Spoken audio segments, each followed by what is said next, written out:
Chapter 12 of The Time Machine by H. G. Wells. So I came back. For a long time I must have been insensible upon the machine. The blinking succession of the days and nights was resumed. The sun got golden again, the sky blue. I breathed with greater freedom.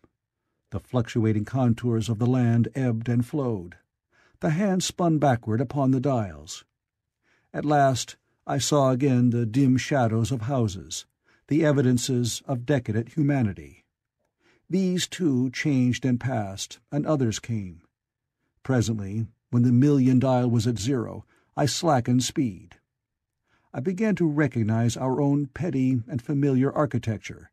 The thousands hand ran back to the starting point. The day and night flapped slower and slower.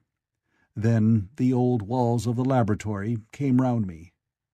Very gently now I slowed the mechanism down. I saw one little thing that seemed odd to me. I think I have told you that when I set out, before my velocity became very high, Mrs. Watchett had walked across the room, travelling, as it seemed to me, like a rocket. As I returned, I passed again across that minute when she traversed the laboratory. But now her every motion appeared to be the exact inversion of her previous ones. The door at the lower end opened, and she glided quietly up the laboratory, back foremost, and disappeared behind the door by which she had previously entered. Just before that I seemed to see Hillier for a moment, but he passed like a flash. Then I stopped the machine and saw about me again the old familiar laboratory, my tools, my appliances, just as I had left them. I got off the thing, very shaky, and sat down upon my bench. For several minutes I trembled violently. Then I became calmer. Around me was my old workshop again, exactly as it had been. I might have slept there, and the whole thing had been a dream. And yet, not exactly. The thing had started from the southeast corner of the laboratory. It had come to rest again in the northwest, against the wall where you saw it. That gives you the exact distance from my little lawn to the pedestal of the White Sphinx, into which the Morlocks had carried my machine. For a time my brain went stagnant. Presently I got up and came through the passage here, limping because my heel was still painful, and feeling sorely begrimed. I saw the Pall Mall Gazette on the table by the door. I found the date was indeed today, and looking at the timepiece, saw the hour was almost 8 o'clock. I heard your voices and the clatter of plates. I hesitated. I felt so sick and weak. Then I sniffed good wholesome meat and opened the door on you. You know the rest. I washed and dined, and now I am telling you the story.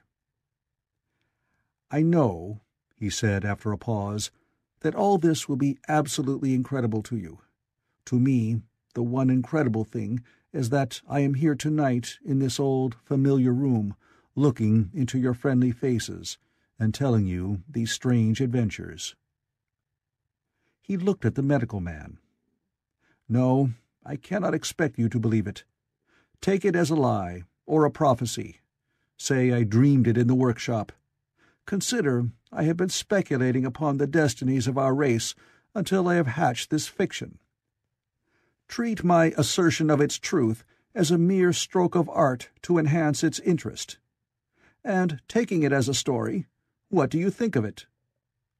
He took up his pipe and began, in his old accustomed manner, to tap with it nervously upon the bars of the grate. There was a momentary stillness. Then chairs began to creak, and shoes to scrape upon the carpet. I took my eyes off the time-traveller's face, and looked round at his audience. They were in the dark, and little spots of colour swam before them. The medical man seemed absorbed in the contemplation of our host. The editor was looking hard at the end of his cigar, the sixth. The journalist fumbled for his watch. The others, as far as I remember, were motionless. The editor stood up with a sigh.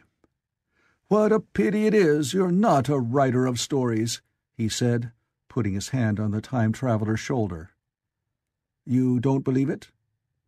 "Well, I thought not." The time-traveler turned to us. "Where are the matches?" he said.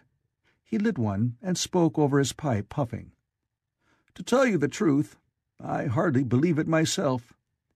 And yet—" His eye fell with a mute inquiry upon the withered white flowers upon the little table. Then he turned over the hand holding his pipe, and I saw he was looking at some half-healed scars on his knuckles. The medical man rose, came to the lamp, and examined the flowers. "The gynaeceum's odd," he said. The psychologist leaned forward to see, holding out his hand for a specimen. "I'm hanged if it isn't 1:15, said the journalist. "How shall we get home?" "Plenty of cabs at the station," said the psychologist. "It's a curious thing," said the medical man, "but I certainly don't know the natural order of these flowers. May I have them?" The time-traveler hesitated. Then suddenly, "Certainly not." "Where did you really get them?" said the medical man. The time-traveler put his hand to his head. He spoke like one who was trying to keep hold of an idea that eluded him. "They were put into my pocket by Weena when I traveled into time." He stared around the room. "I'm damned if it isn't all going. This room, and you, and the atmosphere of every day is too much for my memory. Did I ever make a time machine, or a model of a time machine? Or is it all only a dream? They say life is a dream, a precious poor dream at times, but I can't stand another that won't fit. It's madness. And where did the dream come from? I must look at that machine, if there is one." He caught up the lamp swiftly and carried it, flaring red, through the door into the corridor. We followed him. There in the flickering light of the lamp was the machine sure enough, squat, ugly, and askew. A thing of brass, ebony, ivory, and translucent glimmering quartz.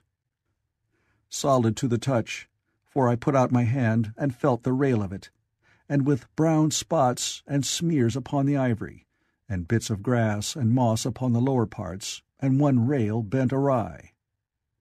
The time-traveler put the lamp down on the bench and ran his hand along the damaged rail. "It's all right now," he said. "The story I told you was true.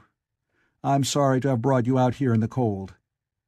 He took up the lamp, and in an absolute silence we returned to the smoking room.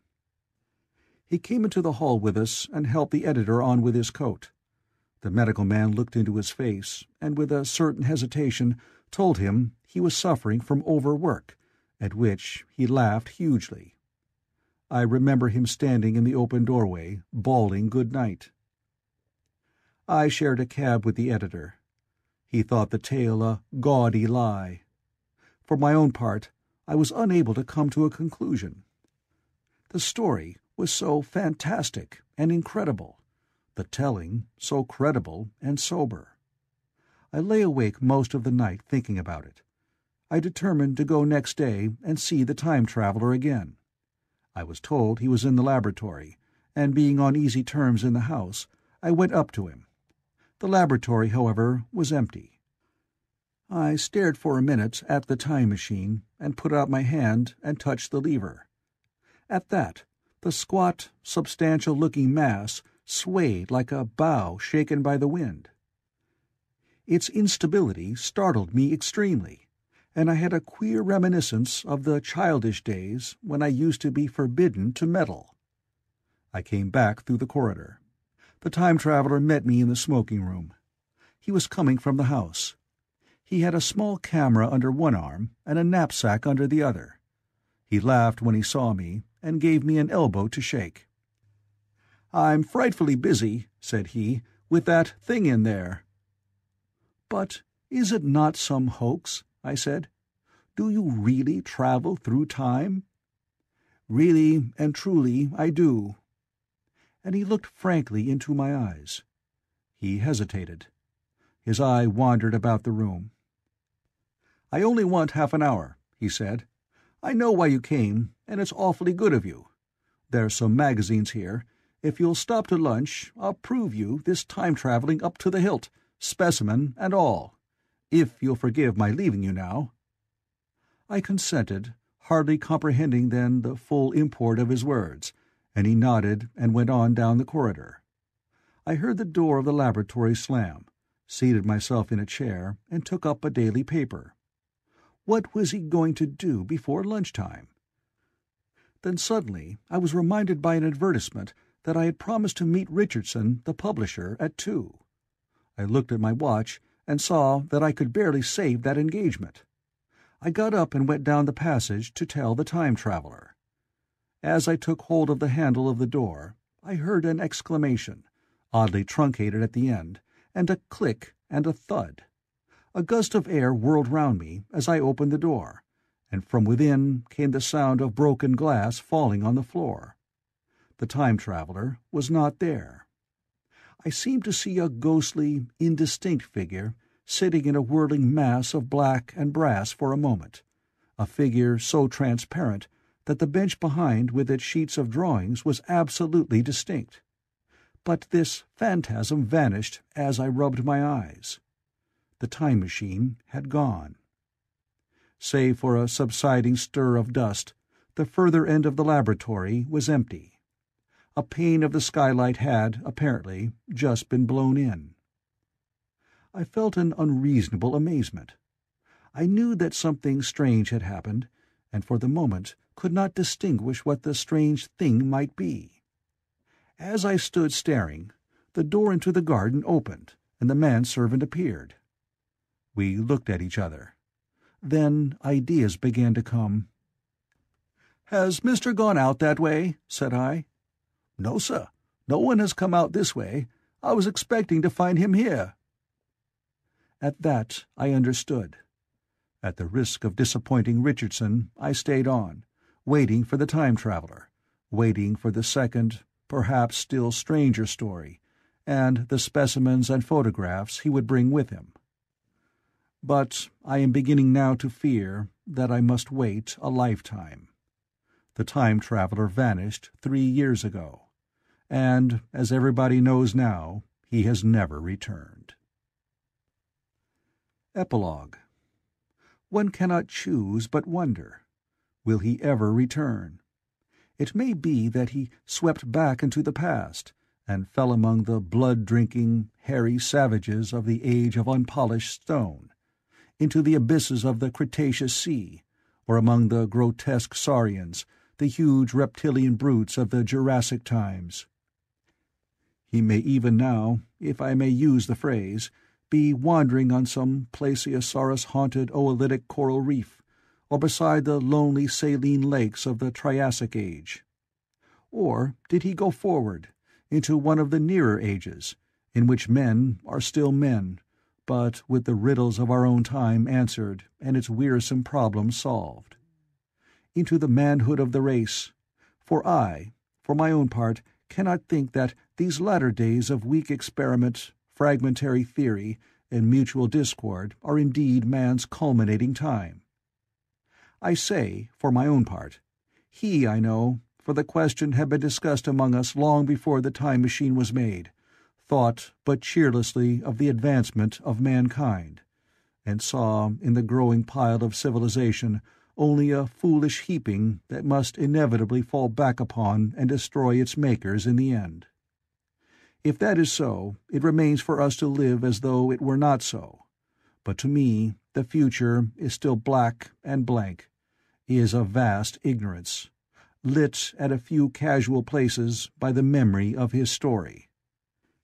And I have by me, for my comfort, 2 strange white flowers, shriveled now and brown and flat and brittle, to witness that even when mind and strength had gone, gratitude and a mutual tenderness still lived on in the heart of man.